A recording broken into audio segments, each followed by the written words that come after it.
Hey guys, a warm welcome to my channel. I'm Martin Cliffe. I'm speaking to you from my studio here in Bucharest, Romania. And we're continuing this look at my guitar collection of 2022. It's much downsized on previous collections.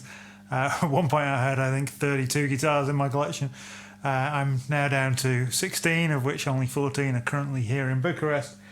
But this week I wanted to talk about my Les Paul, what makes it special, what it is, the modifications I've made to it and all that. So before we go any further, if you could click that thumbs up icon, that would be very much appreciated. Subscribe to the channel if you're not already. Subscriber numbers are growing gradually. Really love those numbers to get up. Comment down below. We love to have you as part of the community here on my channel. I try and reply to as many messages as possible. Just really want to hear from everyone watching.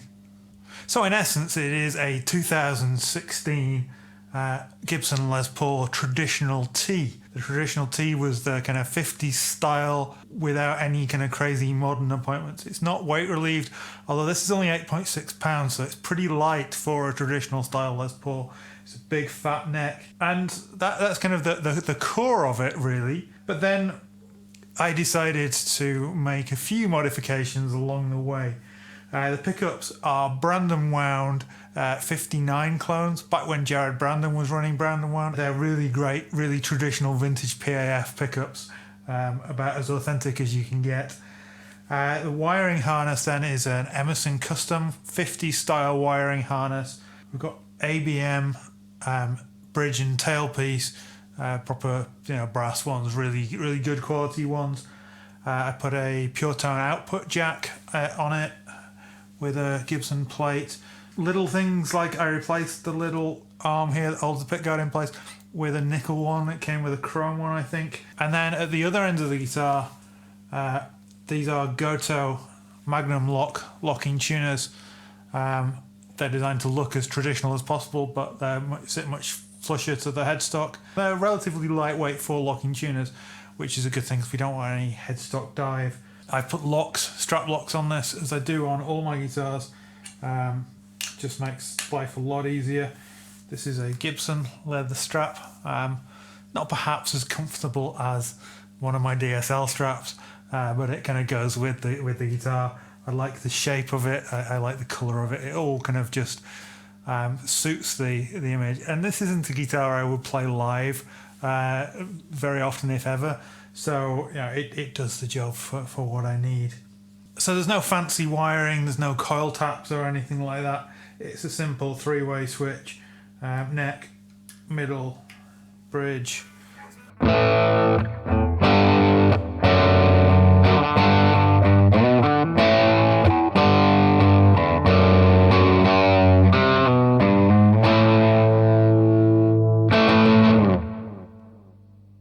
You're hearing it with a Mad Professor Royal Blue overdrive at the moment. If I turn that off so you can hear the clean tones on the bridge. And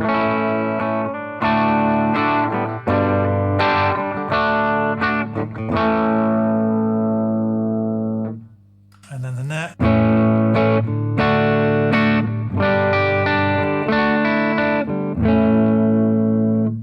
And in between.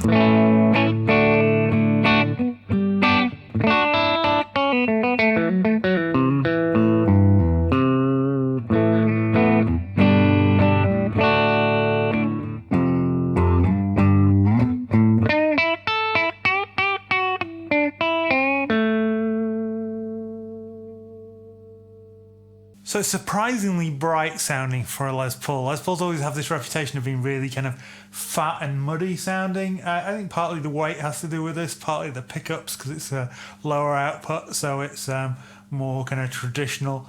It's not a dark sounding guitar at all. It's definitely fatter than like a Tele or a Strat or something, and there's a lot of body to it. But it's not a muddy guitar.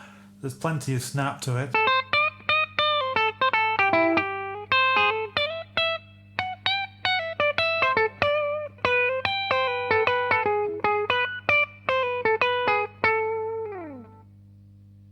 But on a neck pickup, you can roll the tone back and definitely get that kind of more jazzy kind of tone.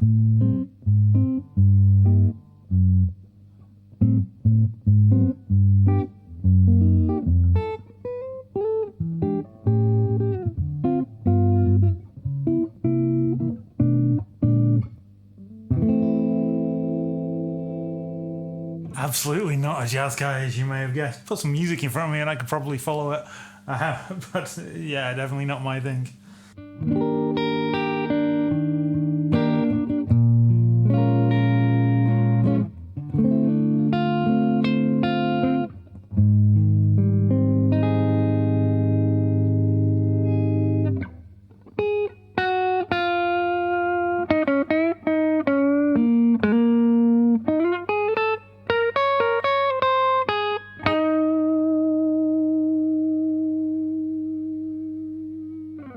But this guitar really sings. It's a really kind of useful, worthwhile addition to my collection, just in the sense that as I've been minimizing my collection, trying to reduce it down, I want every guitar to have a purpose and every guitar to fill a specific role.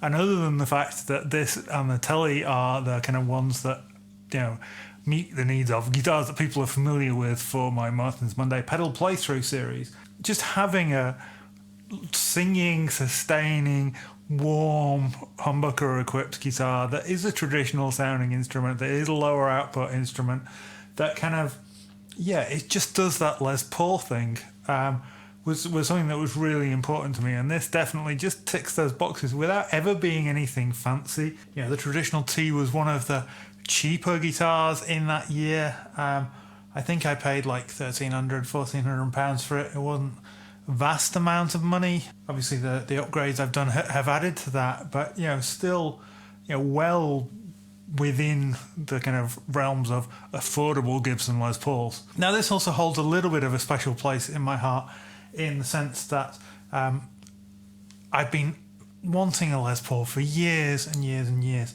and when my granddad passed away, my mum and dad agreed to give me some of the money from the inheritance to put towards this guitar. So I think they ended up paying about 60%, maybe 70% of the value of the guitar, which was absolutely generous. And that's one other reason why, you know, this guitar is not a guitar I'm ever going to sell.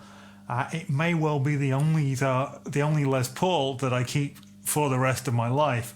Partly because why would I need another one? This just does everything that I want. Lovely, lovely guitar. Yeah, definitely not my first choice for if I was gigging, not as versatile as the tones I can get from my Sirs or anything like that, but it's pretty darn cool. So I'm going to play out, I've turned on my Sweet Sound Mofo Vibe and my Sir ISO boost pedal, so a very simple setup. Just have a bit of fun, because really that's what guitar playing is all about. Find an instrument that you love, enjoy it, play the heck out of it. Thanks for watching, guys. Comment, like, subscribe. That would all be really appreciated. Until next time, take care.